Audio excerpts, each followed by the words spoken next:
to our COVID-19 outbreak, and we don't expect that to change in the near future, unfortunately. With me today are Health Department Secretary John Weisman, who will speak, Insurance Commissioner Mike Kreidler, Labor and Industries Director Joel Sachs, and State Health Officer Kathy Lofi will be making some comments and stand for your questions. First, I'd like to say that all of our hearts are with people who are suffering and have suffered in the state. It is significant. The anxiety that family members have about those who are in care or have been affected is profound. We recognize that, and I know all Washingtonians have them in all of our hearts, and we're going to do everything we can for these families. I want to repeat my appreciation for the emergency first responders and the healthcare workers. These ground level people are working day and night. There is obviously some risk to them, and they are showing both professionalism and courage, and I appreciate both. Our priorities in state government in this regard remain the same. We are attempting to do everything humanly possible to slow the spread of this virus, and we are doing all we can to encourage all Washingtonians to be effective leaders in this effort, to exercise a calm and deliberate decision-making in their personal and professional lives. And I unfortunately can say that that is happening. I've been pleased to see that people are acting with a view to science rather than fear, and a view that we are all in this together rather than pure self-interest. And we all be appreciative of Washingtonians' response. I want to thank the legislature for acting quickly in a bipartisan way to approve $125 million in emergency funding that can help a variety of individuals and governments respond to this emergency. The legislation has an emergency clause, which means the Office of Financial Management can begin to take action with these funds just as soon as I sign the bill. These funds are for state, local, and tribal entities to help carry out the directives of my emergency declaration. We're also expecting an infusion of millions of federal funds from Congress. I want to thank all our congressional delegation, Representative Del Benny, particularly our two senators, and everyone who's pitched in this regard. I've had several conversations or texts with Senator Murray, and I can tell you that our delegation's really been pitching in. At my request, the Department of Labor and Industries is working to ensure compensation protections for healthcare workers and first responders who cannot work because they may have been quarantined or may have contracted the viruses themselves. We should have their backs. It's the right thing to do. So our protection will include coverage for medical testing, treatment expenses, and time loss payments for healthcare workers and first responders who cannot work if they are sick or quarantined because of the COVID-19 virus. Labor and Industries is also encouraging employers to continue to pay workers who are quarantined after being exposed. Today, in accordance with my emergency proclamation, our insurance commissioner is issuing an emergency order to Washington state health insurers requiring them to waive copays and deductibles for anyone requiring testing and treatment for COVID-19. The order applies until May 4th, and I'm just great to see our really effective insurance commissioner jump into this task, and he'll speak in a moment. We're also providing operational and workplace guidance to all of our state employees to encourage a healthy workplace. That includes strongly encouraging people to stay home if they feel sick, maximizing abilities to work remotely out of the office, and for areas where employees heavily rely on mass transit, adjusting mass transit options so the number of employees riding simultaneously is reduced. Some of our scheduling can help reduce the load on the public transportation system. We are also encouraging non-essential meetings of over 10 to be postponed or held virtually in any way that is possible. We have good news on the expansion of testing capacity that Secretary Weisman will talk about shortly. We've been involved intensely in this regard. I'm happy we're going to have some good news on that. Yesterday, I met with emergency operations workers at Camp Murray in Tacoma and at the Department of Health in Tumwater. These people are doing tremendous work. I also visited a potential quarantine site on Department of Corrections property at the Maple Lane School. And I left feeling confident that this site can help us meet our needs to help people who have to be in isolation be safe and reasonably comfortable during that period of time. State officials are in touch with local officials in South Thurston County about that operation to answer any concerns there. I'm very confident that that is a safe facility. It is geographically remote, and I feel very confident about that siting.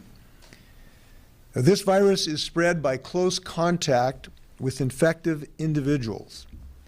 Quarantine sites reduce this risk. And I was pleased to hear from the director of the CDC yesterday that he thinks Washington State has the best public health system in the nation. And we've been seeing it at work. The USA Today ran a story this week saying Washington was well prepared for an epidemic relative to our peers in the other 49 states. There are many Washingtonians working at the state and local levels who deserve our thanks for putting us in a position to be able to say that. As you know, Vice President Pence is visiting Washington today. I've already had several conversations with him in the last week, and we will be having more this evening. I am pleased that the federal government has responded to my request and requests of several other governors that we have more federal resources to address this outbreak, and it will only improve and expand our response going forward. I'm also pleased that the federal government has waived a rule that otherwise might prohibit testing of people with relatively mild diseases. Dr. Kofi will talk about that a little later this morning. For the uninsured in our state whose doctors believe they need testing, I am announcing that we have the authority and intention to cover those costs by the state of Washington. And we're talking about the costs of the test only. We'll continue to expand health care insurance as we are so committed to in the state of Washington. I'm aware that there is uncertainty among the public about whether to get tested for the virus. Testing kits are limited still, so health professionals have established a criteria themselves about who is eligible for testing, and the doctor will talk about that. We need to be clear on this matter. If you think you're experiencing mild symptoms, a positive or negative test result does not change the advice we have for you. Stay home, rest, take care of yourself, avoid contact with others, and follow your physician's or medical provider's advice. Health providers' priority is testing people exhibiting symptoms who are seniors or people with underlying health conditions. Based on input we've heard from numerous medical experts, the vast majority of people who contract the virus will experience only mild symptoms or none at all. So the best advice I can give to people about whether or not to have the test is to talk to your medical professional. They will give you good advice, but in many, many cases, even mild symptoms will not require the test. Now, we know we've had significant outbreaks in King and now Snohomish County. And we know we have to make decisions about how we act to reduce the potential of increased transmission of the disease. And so we believe people need to give serious consideration of congregations of folks that really are not essential to our personal lives and our well-being of our families. So I have encouragement. And my encouragement is that, number one, people with compromised immune system, people with respiratory underlying conditions, people with underlying health disabilities or are of advanced age really should not go to areas of congregation and confined settings with other people, given the risk factors that they have at this time. For people who are not in that category, who may not even be concerned about their own health, we think people should give serious consideration about whether they go to non-essential congregations of people that are not necessary for their well-being or their family's health or economic well-being. And the reason for that is that even if you are perfectly healthy, and even if you wouldn't mind having a mild symptoms, you still potentially could transmit the disease because you don't know you may have it. So that's something we want people to consider. This is not an order, but it is encouragement for people to think about our responsibilities to the community. People may think that advice is premature, but with the potential of transmission and what we have seen in other communities such as Wuhan, China, we think it is the appropriate encouragement to people. If we find ourselves in the position of having to cancel events by law, and the governor has the authority under the executive emergency order to do so, we'll make our best decision based on the best medical information we have, on the best genetics information we have, and the best epidemiological information we have.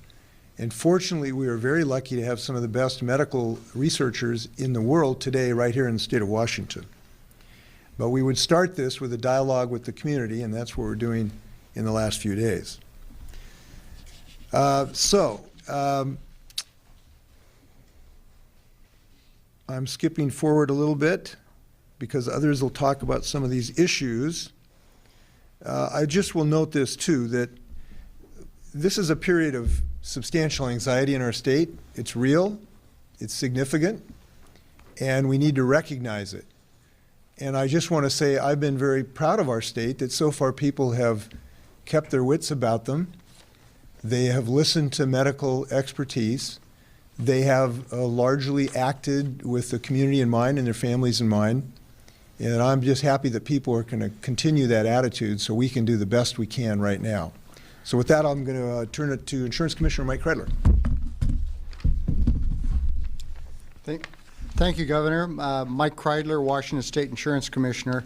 Because of your enlightened emergency declaration that you made, it's given me the authority to issue today an emergency order to our state health insurers that they are going to cover required testing of COVID-19 without copays and deductibles.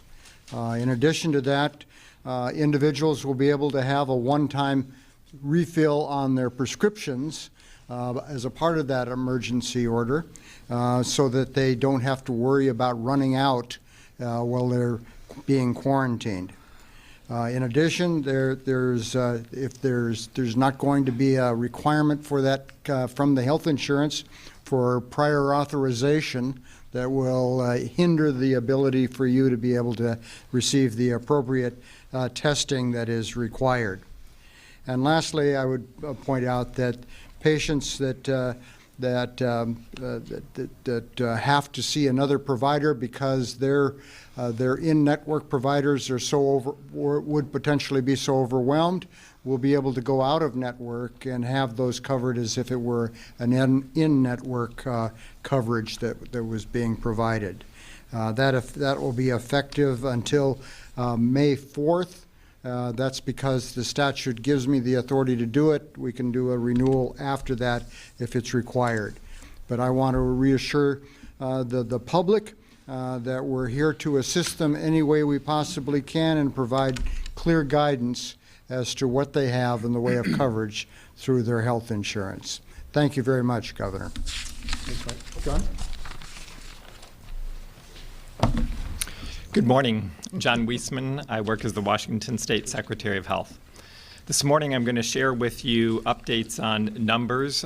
We release these numbers at 11 a.m. every day, so I'm going to share today's updated numbers and talk about the testing capacity and where we are with that, and a quick update on the Life Care Center.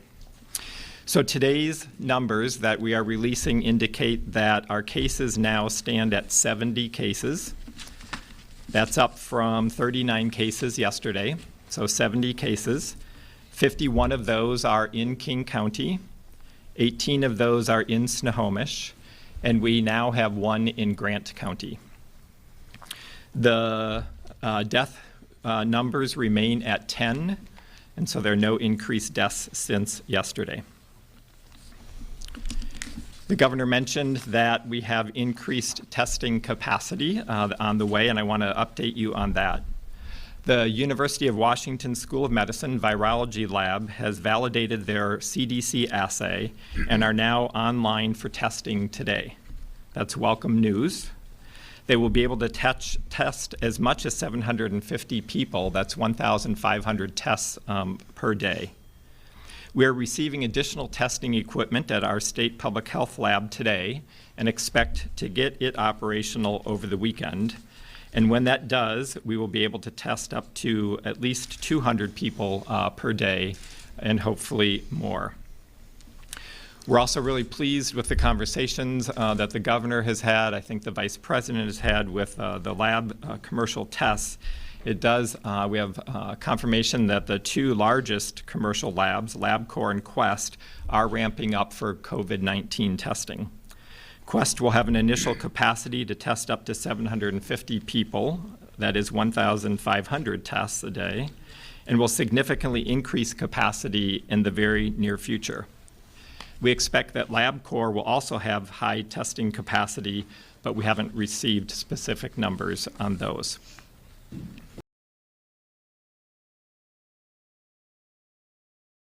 Is a skilled nursing and rehabilitation center in Kirkland where we have had a significant number of cases and a number of deaths.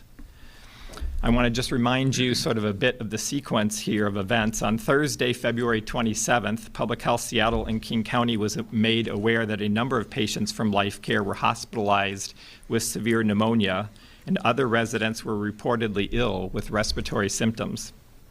Life Care Center had about 108 patients at the time and 179 staff.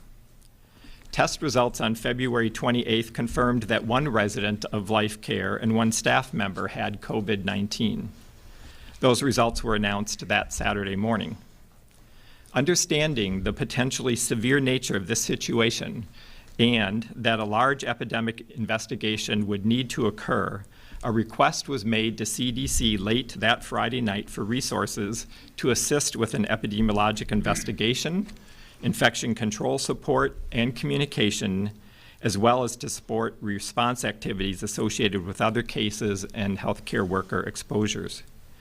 The request was approved, and on Sunday, March 1st, 18 CDC employees arrived to assist Public Health Seattle-King County. Public Health Seattle-King County and CDC have been providing technical assistance to the administration and clinical staff ever since. In addition, Public Health Seattle-King County has been assisting them with obtaining staffing resources as needed.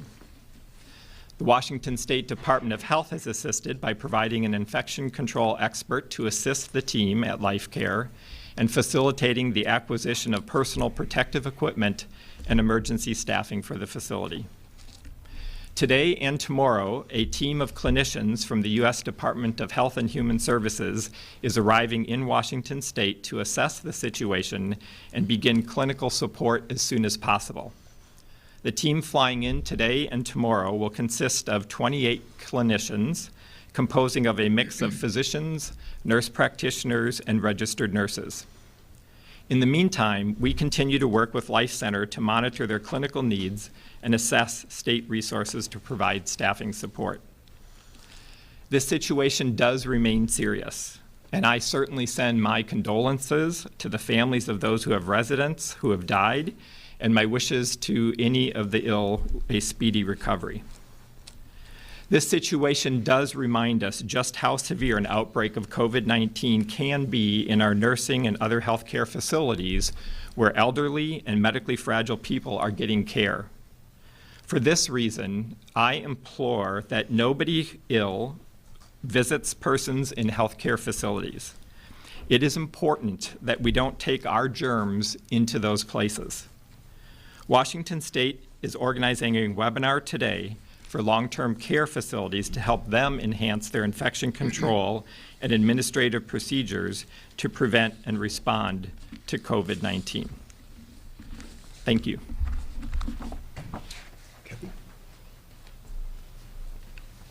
Well, good morning, everyone. My name is Dr. Kathy Lofi. I am the State Health Officer at the Washington State Department of Health, and just wanted to say a few additional words about the need for testing for COVID-19 infection. So we know that there are currently a number of people out there in Washington who have maybe a fever or a cough. We're still in the middle of the respiratory season, so there are a number of viral respiratory germs that are kind of circulating around right now. And I certainly understand the need or the desire for people who are currently sick to want to be tested for COVID-19 infection. Just want to reiterate that, from the personal health perspective, you really don't need to be tested. As most of you are aware, we currently do not have medications to treat COVID-19 infection. So whether or not you test positive or negative, the management, your provider's medical management will be the same. And so I just don't want people to be surprised if they call their healthcare provider and the healthcare provider, recommends that you don't need to be tested for this particular disease. I think what's particularly important is that people who are currently sick with a fever and a cough, who are at higher risk of having complications from viral respiratory viruses, and these include people who are older, people with chronic medical conditions, pregnant women. It's really important for those individuals who are currently sick to call their healthcare provider. Almost more importantly, to see if they should be tested for influenza or may need medication for influenza, since influenza is still in our community and we do have antiviral medications to treat influenza. But these individuals at higher risk can also talk with their healthcare provider about, whether they should be tested for COVID-19 as well. So regardless of whether people get tested or not, now is the time where everyone should be thinking that their illness could be COVID-19 and taking additional steps to protect other people in the community and other people in their household from the disease. So in particular, as we've said over and over, people who are sick with a fever or cough need to stay home. And there are also special precautions that people should be taking within their home to prevent the spread to other people in their home. As much as possible, people who are ill at home should be staying away from other people in the household who are ill as much as possible, keeping your distance within your home. Also important for people who are sick in their home to continue to wash their hands frequently and make sure that you disinfect, surfaces in the home that individuals who are sick might be touching. We recently posted some new guidance on our website for people who are currently sick with a fever and or a cough or respiratory symptoms, and just encourage everyone to take a look at that because, as I mentioned, we're in the middle of our respiratory season. We know lots of individuals are sick, and we really want to do everything we can to prevent the spread of all viral respiratory viruses, but particularly COVID-19. Thank you. Thank you. Before, I just wanted to add something to what John talked about the nursing home.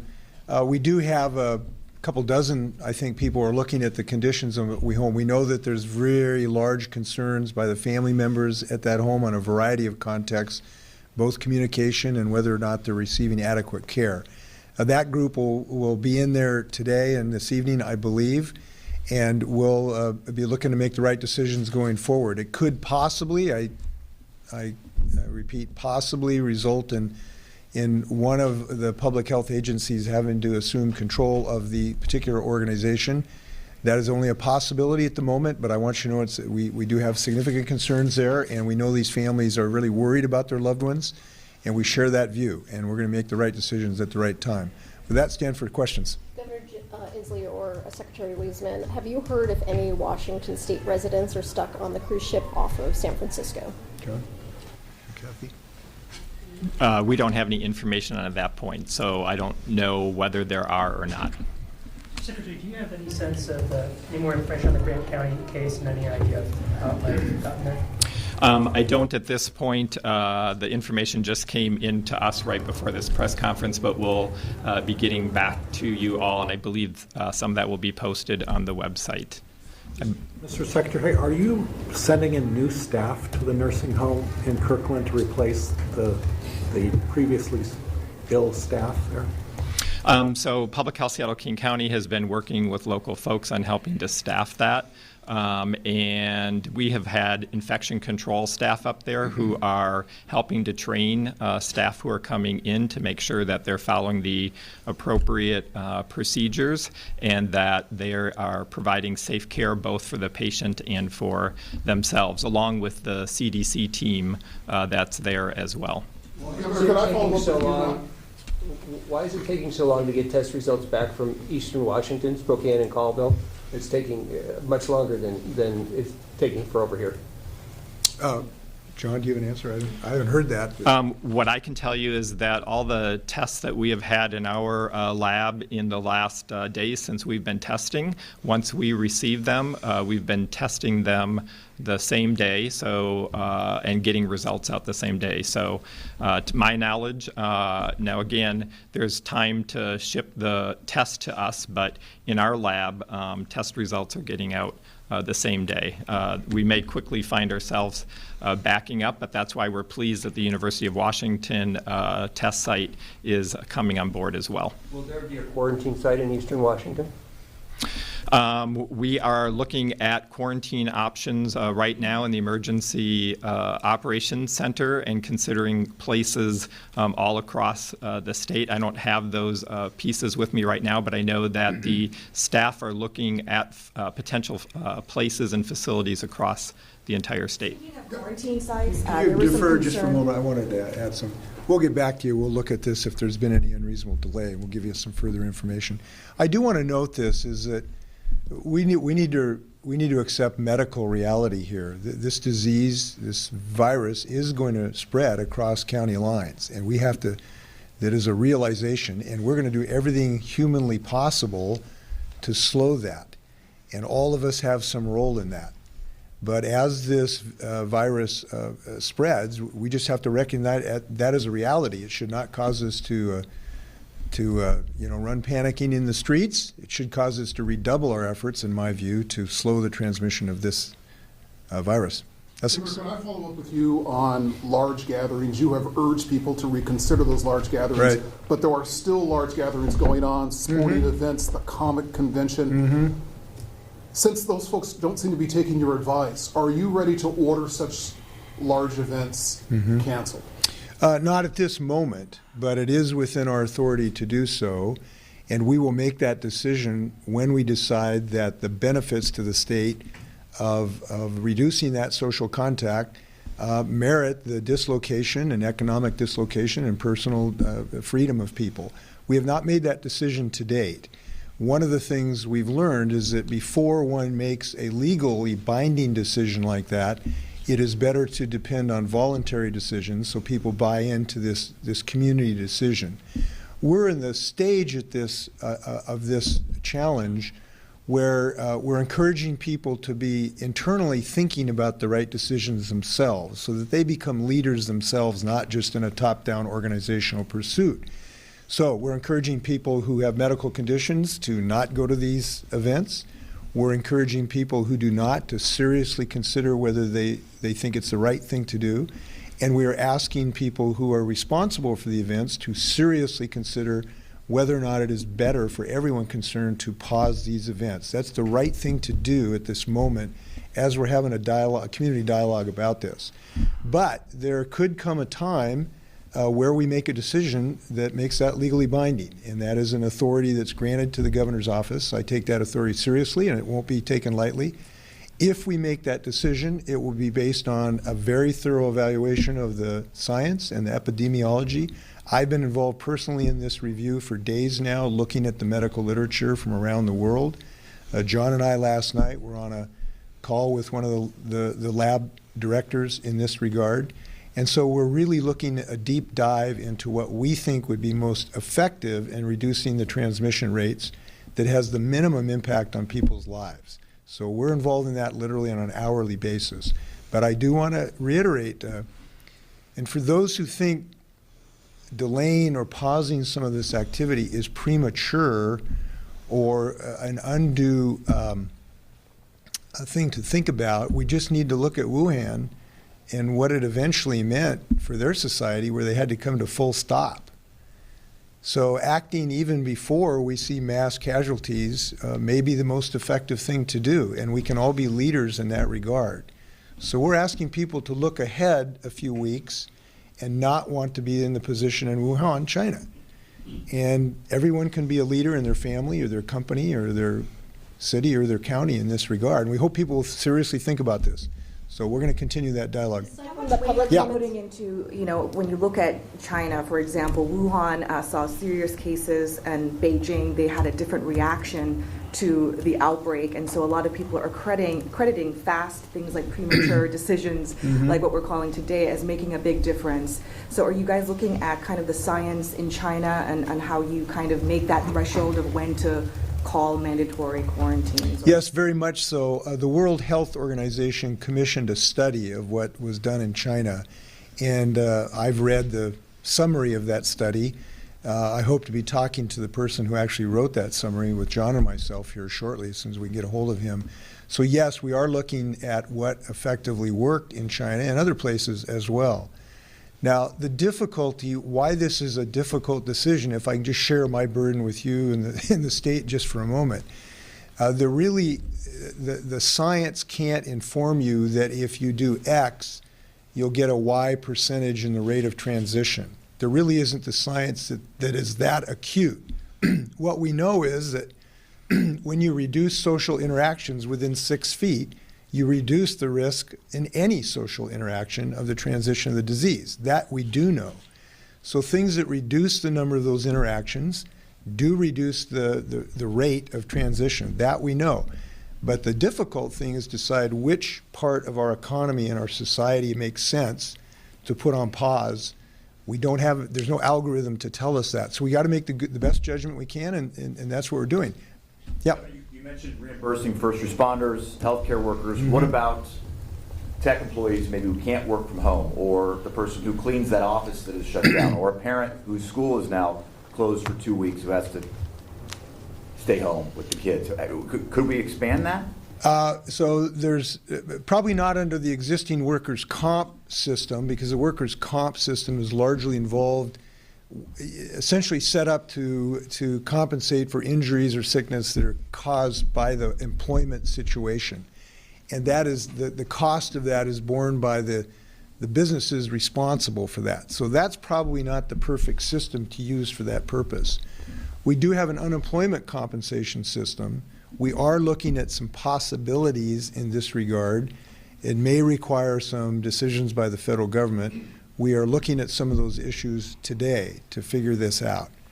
I know that one of the things that I was just thinking about this morning, I was reading one of our fine newspapers, is that our society is not equitable, and the burdens are not going to be totally equitable that fall on people. It's easy for folks in the tech community, for many, to telecommute. But if you're a nurse or a bus driver or a worker in a manufacturing plant, you can't telecommute. So those folks have a much larger difficulty dealing with this. So what I'm saying is we're going to look for every way to ameliorate that we can, and some of the things we announced today is heading in that direction, including paying for the testing for people who are not insured, and I'm glad we're doing that. I'm doing that on an emergency basis. Governor, North Shore school district's closing, and they're going to do online teaching, I think, for up to at least 2 weeks. Thousands of parents in other districts are signing petitions to close schools.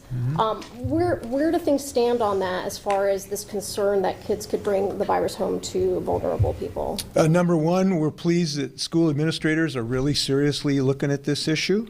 I know that those who have not closed schools are beginning to make plans for how to do remote learning in the event they need to do that. I encourage that, looking forward. At the moment, we are deferring judgment about schools to the school leadership. I'm not the only elected official in the state. We have school boards that are elected school boards, and they control the school system. So at the moment, we are deferring to their decisions about this. Would that ultimately change if Could. you changed for the statewide? Yes, it could. So the governor does have the authority to make decisions about essentially any type of congregation or gathering of people, and that could be a decision we make. Now, for those who have wondered why I have not made that decision today, it is because we are still evaluating the efficacy of that. We are also weighing this against the needs for childcare that is profoundly a challenge for families already, and what that would mean. I'll just give you an example. If we shut a middle school and Johnny has to go home and their father, who's a nurse, has to go home and can't go to the hospital to provide health care, that these things have ramifications. So what I can tell you is we are continuing to evaluate the efficacy of school closing. We are talking to school administrators about this subject, and we're going to continue to evaluate this on a daily basis. Last question. The quarantine site in Kent, I know that there are some people who are concerned about the fact that it is voluntary so people can walk in and out of that motel. Governor, or if anybody else wanted to answer this question, is there any consideration of making it maybe mandatory quarantine so that people who are sick, who are going to be put in that community, will not be able to freely walk in and out and maybe spread the disease, or the virus, I should say? I believe the state would have authority to issue mandatory quarantines. My sense is at the moment we've got really good cooperation widely. It may not have been 100%, but I think we potentially have that authority. But John, do you want to address that? Right, the governor's exactly right. The local health officers have the authority to actually order isolation and quarantine if need be, isolation for those who have symptoms and are ill, and quarantine for those who might have been exposed but aren't exhibiting symptoms. In Washington State, and as the governor said, most people do voluntarily comply, and we have to start with voluntary compliance by state law, which we think is appropriate. Really, it's about encouraging people about why this is important. And these facilities, for example, are particularly important for us, for folks who don't have homes, whether that be someone who's homeless or traveling through for some reason and doesn't have a place to stay. So it's really, the piece of starting with voluntary. And we find that folks are very cooperative, and part of it is having conversations with them about what their needs are to make sure that whatever they might be concerned about, we're taking care of. What do you say to calm the fears, though, of city Kent leaders out there, and also the police chief out there, and some people who live around that Kent motel who are saying that they were blindsided with this location? What can you tell them, to calm fears over there? Yeah, well, I think first of all, it's important to remember how this disease is spread, which really gets back to our main points. This is primarily spread through droplet spread. You have to be within essentially 6 feet of someone for a period of time in order to become infected. And so by isolating people, by putting them in spaces where they are not engaged with other folks, we're actually really helping to prevent everybody from further spread. Just like when we're asking people to quarantine themselves or isolate themselves at home. We're keeping them away from folks. It's the social distancing piece. So it's the right thing to do. The science says that's what the right thing to do is. And, people want to do the right thing, and we trust that. Thank you. I'll just make one comment on it, too. That obviously, it's important for us to talk to local communities about these concerns. I don't know if that was successful in that circumstance. We were not involved in it. But look, we can't, ship Washingtonians to Mars here. We need to care for them. They're our fellow citizens, and we need to find places to do this. And I will tell you, I was at our potential isolation site in Rochester yesterday. There are RVs, and there's a chain-link fence around the area. I would have no concerns with my family members living just right on the other side of that fence, because I think the transmission has to be so close. So I think we're going to be able to find good sites for people, and after we listen to everybody.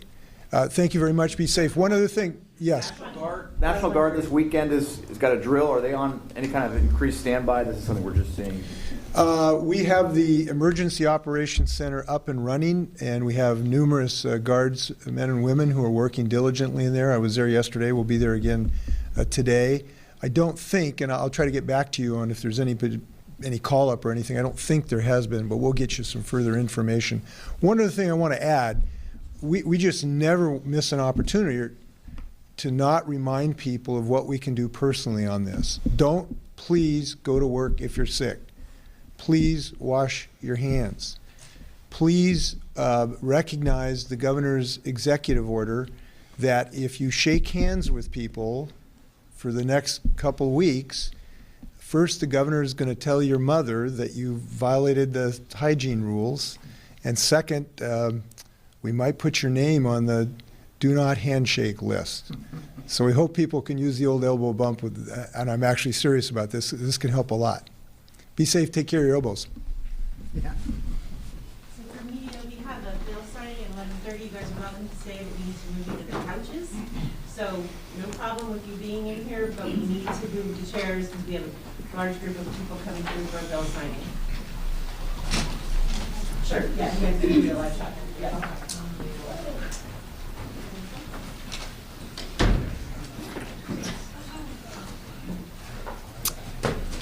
Hi, I'm Tara. Hi, I'm Tara. Thank you for being here. We know we made a mistake by not having a translator here on Monday, and we know we were wrong, and we will do that going forward. So we're very grateful that you're here, and we'll continue to do that. Moving forward, yeah.